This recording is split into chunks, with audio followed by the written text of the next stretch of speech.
You've seen the title of the video, you know what this video is about.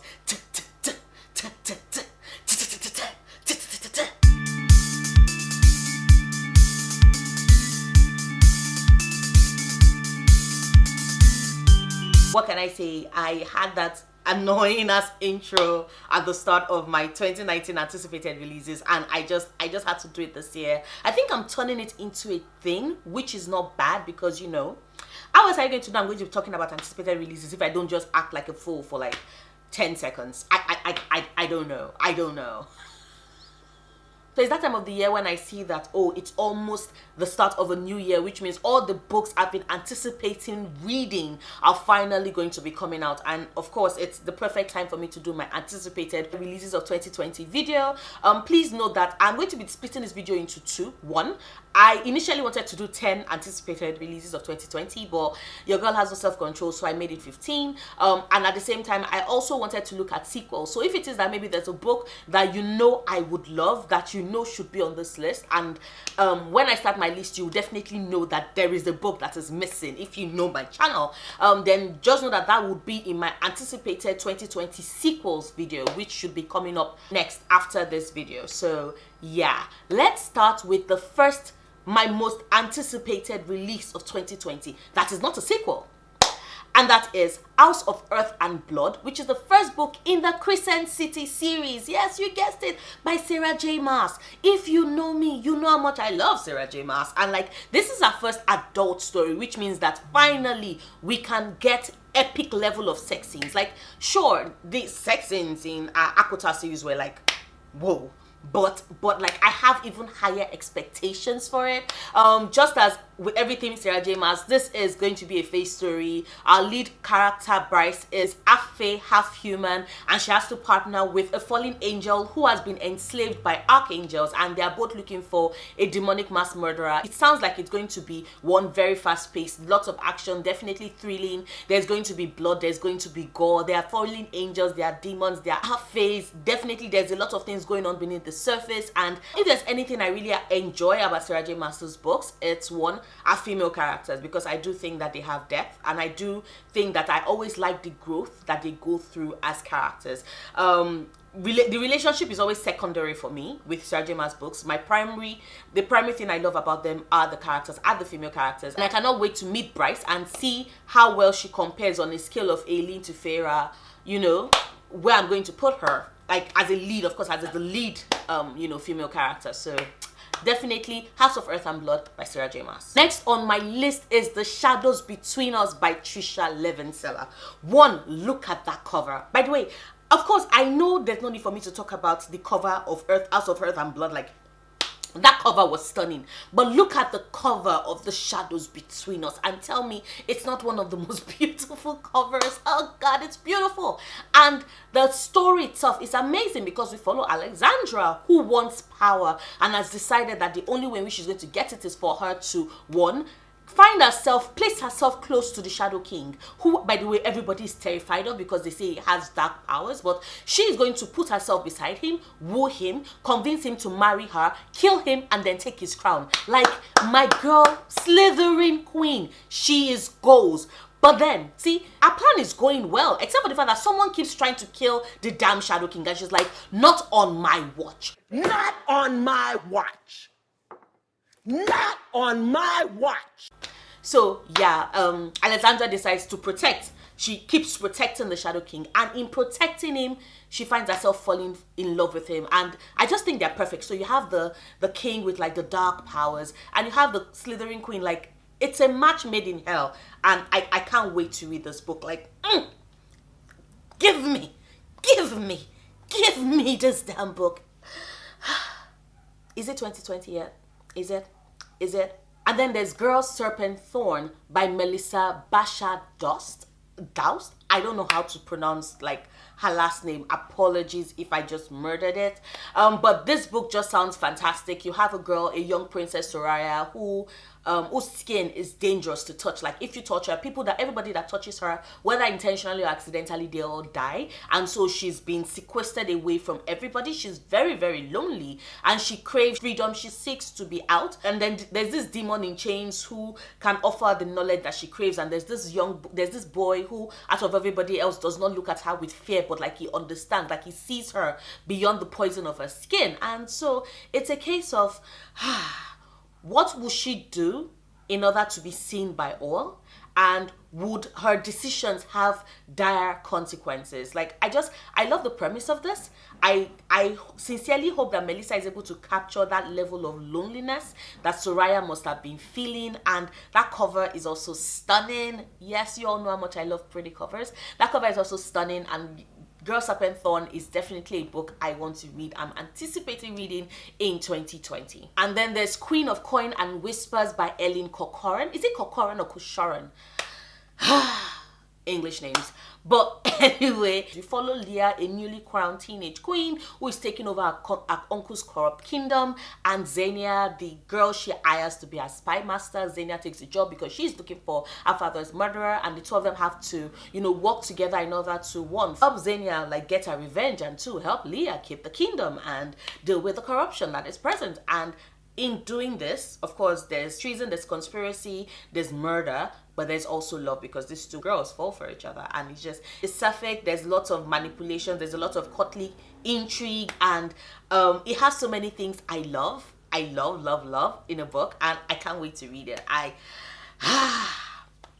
Fingers crossed that is good. But yes, definitely Queen of Coin and Whispers. And then there's Scavenge the Stars by Tara Sim. You all know how much I love, 1, gender bent stories, 2, retellings, and 3, classics. And this book combines all 3 together, because this is a gender bent retelling of The Count of Monte Cristo by Alexander Dumas, which I don't know if you know this, but Count of Monte Cristo, definitely one of my favorite books. Alexander Dumas, definitely one of my favorite authors. Like, that guy is a badass. You should totally read his life history. And then you have this book which basically follows Amaya, who when a chance encounter, has her regaining her freedom and re-entering society under the guise of being wealthy. Okay, if you've read the Count of Monte Cristo story, you understand how that goes. She takes this opportunity with both hands to get revenge on the man responsible for the destruction of her family. But as she lays her traps and as she walks towards her revenge, she finds herself falling in love with the son of the man who ruined her family. And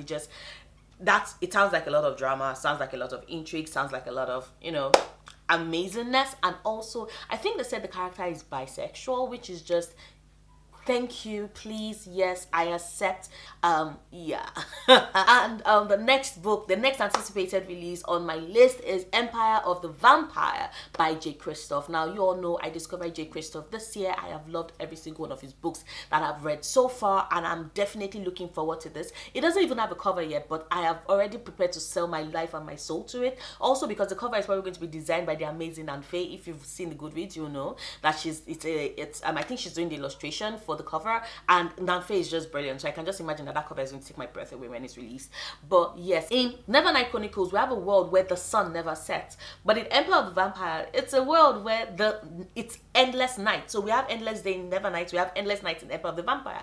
I'm here for this. And endless night means that the vampires are out and they're here to play, and we're following Gabriel, who is telling us his life story, how he became imprisoned for killing the vampire king, his journey, because he works with an order that is tasked with killing vampires, and is in search of a chalice, and on the way he picks up this smart-mouthed teen, and then there's this all band of allies, and they're all working together. But now the chalice is destroyed. What's going to happen? Who is going to restore this empire away from this endless dark? It's J. Christoph. We know it's going to be bloody, we know it's going to be fantastic, we know it's going to be action packed, and I know my body, my soul, my spirit, every part of my being is ready for this book. I was born to read this book. And then there's Witches of Ash and Ruin by E. Latimer. This book just sounds like it was made perfectly for me. We have modern witchcraft, we have Celtic mythology, we have a bisexual somatic OCD having queen who is looking forward to ascending and becoming a full-blown witch.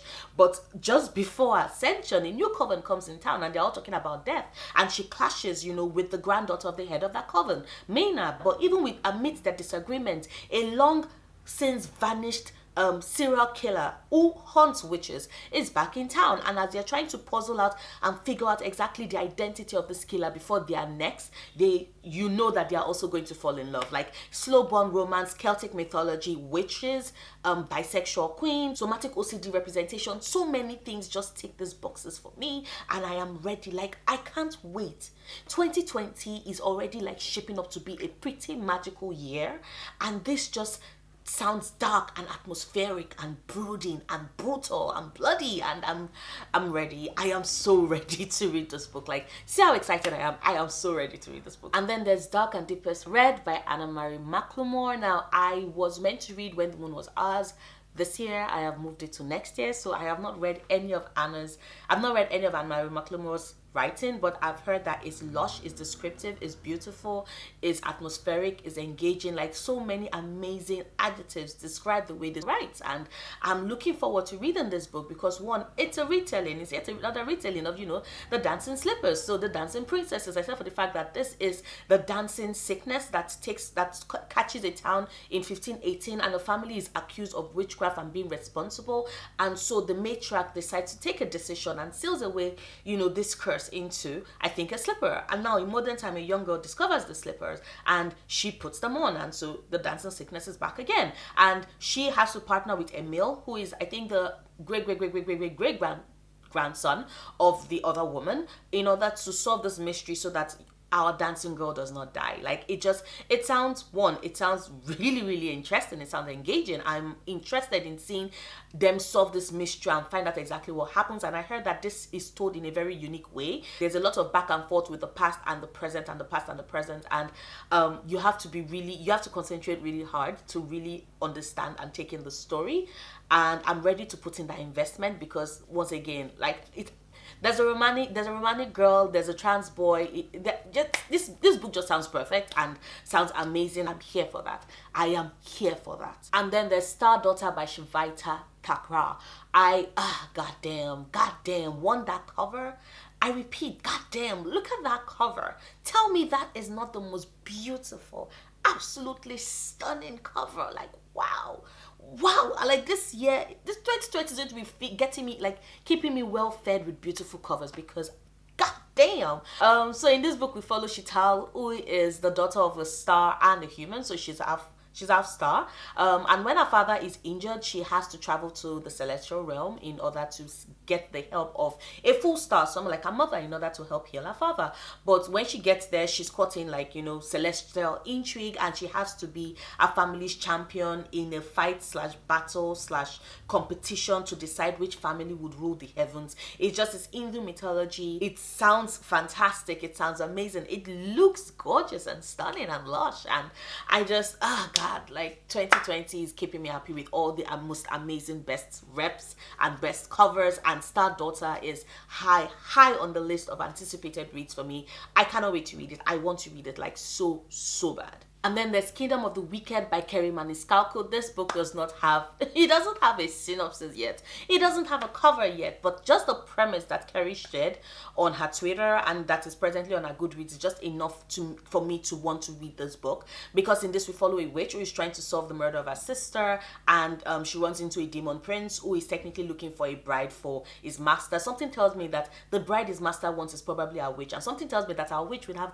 objections to that, and something tells me that those two will fall in love. Like, it just, it's going to be a duology. It's set in 19th century Italy. So many things I'm going to love, and I can't wait for us to get an actual synopsis and the cover and an official release date. But we just know it's coming out next year, and I'm ready for it. And there's Of Curses and Kisses by Sadian Menon, which is a Beauty and the Beast retelling. And I'm certain you just went to, like, record scratch, hold up, Noria. I thought you keep complaining that you do not like Beauty and the Beast and you don't like Beauty and the Beast retellings. See, no, I do not like terrible Beauty and the Beast retellings. If you can give me a Beauty and the Beast retelling that I would enjoy and love, then I would love your book. And the premise of Curses and Kisses sounds just so goddamn good. In this, we follow Jaya, who whose family has had a several centuries long feud with Gray Emerson's family. And when it is that the Emersons take up the attack and attack her younger sister, she's sworn to get revenge. And luckily for her, she finds out that Gray, that's the heir of the Emerson line, is attending an elite school, St. Rosetta's Academy, which is, by the way, this is the first book in that series. So she goes to that school with one big plan in motion: get Gray to fall in love with her and then break up with him and break his heart. The only problem is that she seems to be falling in love with him because, you know, he's captivating her with his looks and his broody nature and the secret he keeps and how and who he is outside of our perception of who he is. While Gray is a misanthrope because he is dreading when he's going to turn 18, because apparently there's some sort of curse that Jaya's family has put on him and something's meant to happen. I'm guessing it's going to be a transformation into a beast when he's 18, and he suspects that Jaya is keeping secrets from him and he just wants to know. And it's contemporary, it's YA, it's a Beauty and the Beast retelling. It sounds right up my alley. I am keeping my fingers crossed that this is finally the Beauty and the Beast retelling of my dreams. And I cannot wait. I absolutely cannot wait. And then there's The Kingdom of Bag by Mary Lou. It is going to be a standalone that is coming out next year, and we follow Nanelle Mozart. Yes, that Mozart, Wolfgang Amadeus Mozart's other sister, who is also as talented, as much a composer as he is, except for the fact that it's 18th century Europe. According to the time, she cannot be a composer because she's a woman. In fact, her father has stated that she's going to get married, she's going to put away all her dreams and aspirations of becoming this world-renowned famous composer who makes music and who brings joy and, you know, happiness to others. And whilst she is dreading, you know, marriage and adulthood, Wolfgang, her baby brother, is increasing in popularity and is, you know, seemingly getting all the things that she wants. And she is desperate. And when she runs into a mysterious stranger from a magical land who makes her an offer, you know, and basically wants to give her her dreams on a platter, and she takes it, she will discover that the repercussions are more dire than she expected. It just sounds lush, it sounds different, it sounds unique. I am intrigued, and I definitely want to read this book, because even with all I've said, I still have no idea what the core of the story is. And also, look at that cover. That cover just gives me psychedelic imagery. It just makes me think that I am definitely going to be transported while I'm reading this book. I have not read any Mary Lou book yet, so this might end up being my first Mary Lou, or it might be something else, but definitely a book I'm anticipating reading in 2020. And then there's The Extraordinaries by TJ Klune. I follow TJ Klune on Twitter, and I remember when he tweeted about this book, I was just like, oh my god, I want to read it. It sounds funny, it sounds cute, it sounds amazing. Oh my god. In this we follow Nick, who lives in Nova City and who basically is not an extraordinary being like the term for superheroes in the city. He's not an extraordinary, he's just extra. He writes a lot of fan fiction that feature, you know, the extraordinaries, and he's actually one of the city's most popular fan fiction writer. But when one day he comes across Shadow Star, which is one of Nova City's mightiest superheroes and a hero that Nick has a big crush on, Nick decides that he's going to become an extraordinary and pulls along his best friend Seth to help him, who Seth, by the way, is reluctant about doing this, and Seth could possibly maybe be the love of his life. I have a suspicion that Seth might just, you know, yeah, don't let me say that, because it would be too obvious, would it not? I don't know, but it just sounds cute, it sounds amazing. I love the cover. I am definitely getting into TJ Klune in 2020, and I want to read this book. I want to read this book so bad. And then there's The Winter Duke by Claire Eliza Bartlett. Once again, look at that, like, 2020 is the year of the most beautiful covers. Like, I think publishers know that these days we just pick up really, really pretty books. Like, even if it is that we end up not liking the book, we'll keep the book because that cover is pretty. And I think that's what they're doing, because that cover is stunning. Now see, The Winter Duke is touted as being part Sleeping Beauty, part Anastasia, and I am here for this because I might not like Sleeping Beauty as much, but I enjoy the lore itself, but I love Anastasia. And just having these two fused together with political intrigue is just very, very compelling for me. In this we follow a Kata who lives with like a murderous family and is ready to get out of Dodge, like bye family, not looking back. The minute her brother is named heir, she's just anticipating his coronation, and then she'll just yield out. Except for the fact that just before his coronation, every member of her family falls into this deep troubling sleep and they cannot wake up, which means automatically Ekata just suddenly finds herself, boom, she finds herself with a crown, with a monarchy, with a kingdom, and she's like, what the hell? And she also finds herself with her brother's warrior bride, and she's like, what the hell? And now she has to balance this things that she did not plan for. She definitely did not plan for a kingdom or a throne or a warrior bride, and she definitely did not plan for all the challenges that she would have to face now that she's unexpectedly the monarch, the ruler. And it sounds amazing, it sounds fantastic, it sounds very, very gay. I am here for this shit. Like, definitely here for this, in all its glory, including that cover. Like, goddamn, that cover is stunning. And then there's the Falling in Love montage by Ciara Smythe. Now, that cover just fills me with lots of warm, happy memory. It looks like a perfect summer read. It looks like you're going to be lost in wonder and love and just happy feelings. In Fall in Love montage, we follow Saoirse, who is basically just living her life as is. Her mother has early onset dementia, and she's terrified that she probably did get that gene, and she's not looking forward to that. And that summer she meets Ruby, who is this girl with a blue freckle, who she has already, like, Saoirse has already made up her mind that she has no interest in a relationship or anything. And Ruby's like, you know what? Who cares about a relationship? Let's just have a summer of fun. Let us legitimately build up the summer so it looks like a rom-com montage, and we'll just make ourselves a deal that after we go on all these rom-com type dates, at the end of the summer we would end this. And it's funny because, like every contractual relationship, you know that what they never bargain for is falling in love, and I cannot wait for them to do so. And it looks romantic, it sounds romantic. I can't wait to read this book. I'm just I have all the feels.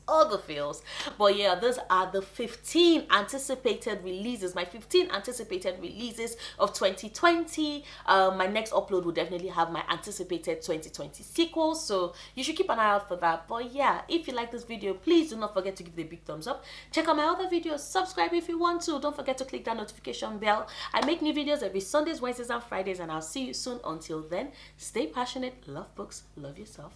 Bye.